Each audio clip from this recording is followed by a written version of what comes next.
दोस्तों, स्वागत है आप सभी का आज के इस बेहद ही खास और अजीब जनजातियों वाले देश की वीडियो में।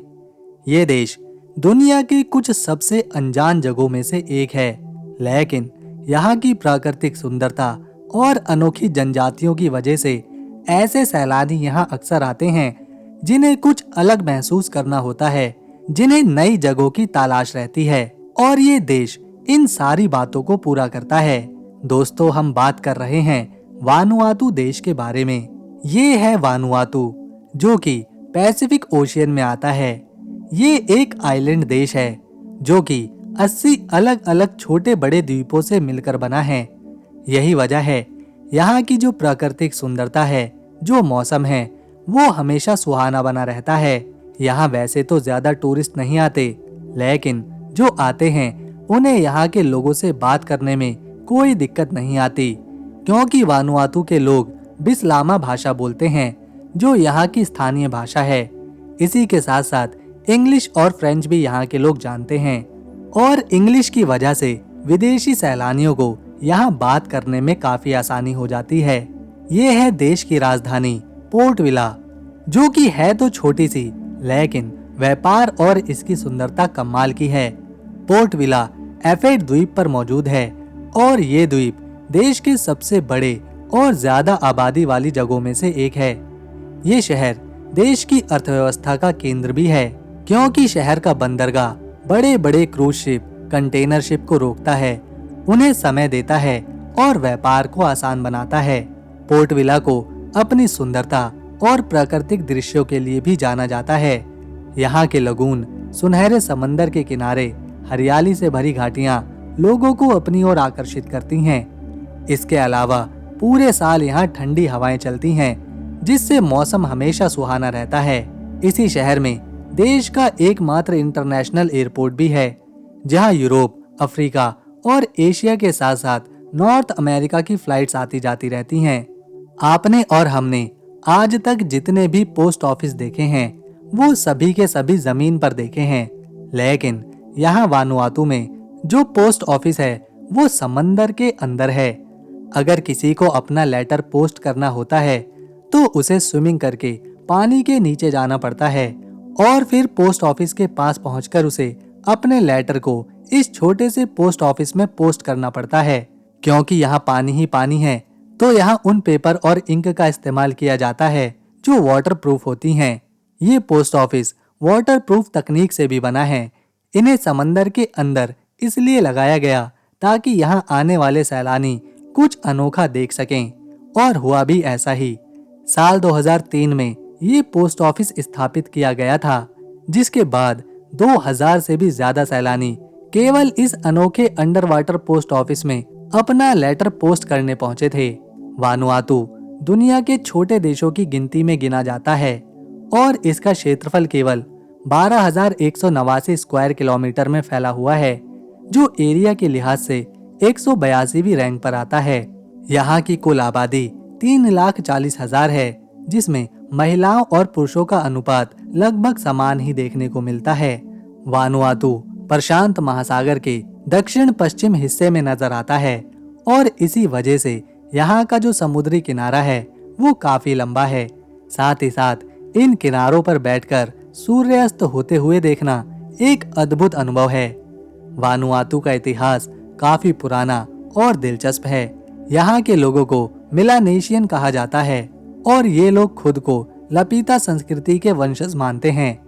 ये संस्कृति आज से हजारों साल पहले प्रशांत महासागर के दक्षिणी हिस्से में फैली हुई थी।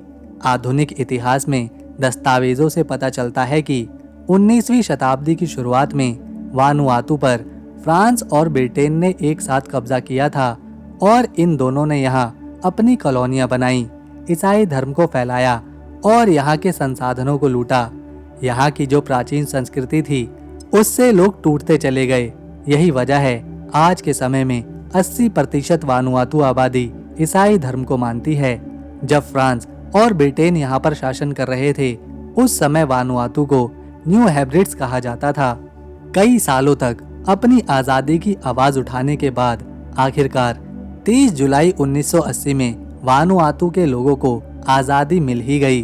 लेकिन इन्होंने अपनी आज़ादी के लिए युद्ध कभी नहीं किया, बल्कि शांति का रास्ता चुना। आज़ादी मिलने के कुछ ही सालों बाद यहाँ के लोग, यहाँ की जनजातियाँ अपनी संस्कृति की ओर पीछे मुड़ी और आज ये लोग अपनी परंपराओं को, जीवन जीने के तरीकों को और सांस्कृतिक त्योहारों को काफी महत्व देते हैं। यहाँ मुख्य रूप से 3 जनजातियां रहती हैं। इसमें पहली है बिस्लामा, दूसरी है नी वानुआतू पीपल और तीसरी है ट्राइब्स ऑफ ताना आइलैंड। बंजी जंपिंग, जिसे आधुनिक समय में एक रोमांचकारी खेल माना जाता है, लेकिन इसे सुरक्षा के सामानों के साथ लोग खेलते हैं।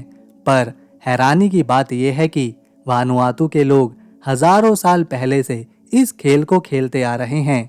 इसमें ये लोग लकड़ी का एक ऊंचा स्टैंड बनाते हैं, जिसके ऊपर चढ़कर एक पेड़ की जड़ पकड़कर फिर नीचे कूदा जाता है। इनके पैरों में रस्सी बंधी होती है। स्टैंड पर चढ़कर ये अपने भगवान से प्रार्थना करते हैं और उसके बाद सीधा नीचे छलांग मारते हैं। इस पूरी प्रतियोगिता में जो पुरुष सबसे अच्छी छलांग मारता है वो विजेता बनता है और एक मजबूत व्यक्ति के रूप में उसे पहचान मिलती है। ये खेल वानुआतू के लोग हजारों साल से इसी तरह से खेलते आ रहे हैं। यहाँ एक रहस्यमयी ड्रिंक बनाई जाती है जिसे कावा कहा जाता है। ये एक पारंपरिक पेय है जिसे खास पौधों की जड़ों के रस से तैयार किया जाता है। देखने पर लगता है मानो कि ये एक मिट्टी और पानी का घोल है, लेकिन इसे बिना किसी मिलावट के इसी तरह से तैयार किया जाता है। इसे पीने के बाद ऐसा लगता है मानो शरीर आराम कर रहा हो, दिमाग शांत हो। परिवार के सदस्यों के मिलने पर, मेहमान आने पर या फिर शादी और त्योहार के मौके पर इस कावा ड्रिंक को यहाँ पर लोग बड़े शौक से पीते हैं। वानुआतू के पास खुद की सेना नहीं है। हालांकि कुछ समय पहले ही एक छोटी सी पैरामिलिट्री फोर्स की स्थापना करी गई है। वानुआतू में 2 पुलिस स्टेशन और 18 चौकियां मौजूद हैं। यहाँ की ज्यादातर जनजातियां आज भी कपड़े नहीं पहनती। अगर पहनती भी हैं तो केवल पत्तों से अपने शरीर के कुछ खास अंगों को ढकती हैं। ये लोग अपना जीवन मछली पकड़कर, शिकार करके और खेती करके चलाते हैं। इसके अलावा वानुआतू में नारियल, कोकोआ और दूसरे खट्टे फलों की खेती करी जाती है। देश में सक्रिय ज्वालामुखियों की कोई कमी नहीं। ऐसा ही प्रसिद्ध एक ज्वालामुखी है यहाँ, जिसे माउंट यासुर कहा जाता है। इसे देखना अद्भुत है। लोग सैकड़ों मीटर दूर से इस ज्वालामुखी की गर्मी को महसूस कर सकते हैं, क्योंकि ये हमेशा ही दहकता रहता है। तो इससे बाहर निकलने वाला मलबा ठंडा होकर जम जाता है, जिससे इसके आसपास की सारी जमीन काली पड़ जाती है। ज्वालामुखी को अनुभव करने वाले हजारों सैलानी यहाँ पर पहुँचते हैं। वानुआतू देश ने कमाई का एक तरीका निकाला है, जिससे इसकी अर्थव्यवस्था का 42% पैसा आ रहा है, और वो है नागरिकता। जी हाँ दोस्तों, $1,30,000 देकर इस देश की नागरिकता किसी को भी दी जा रही है, फिर चाहे वो बड़ा व्यापारी हो, क्रिमिनल हो या फिर कोई और। जो यहाँ पैसा देगा उसे वानुआतू की नागरिकता आसानी से मिल रही है। 2020 में तो इसी वजह से 2000 से भी ज्यादा लोगों ने इस देश की नागरिकता हासिल करी थी। ऐसा करने के पीछे दूसरी वजह है कि वानुआतू का जो पासपोर्ट है उससे 136 देशों में बिना वीजा के सफर किया जा सकता है, जिसमें ब्रिटेन, हांगकांग और हंगरी जैसे देश आते हैं। तो दोस्तों, ये था एक छोटा सा खूबसूरत देश वानुआतू।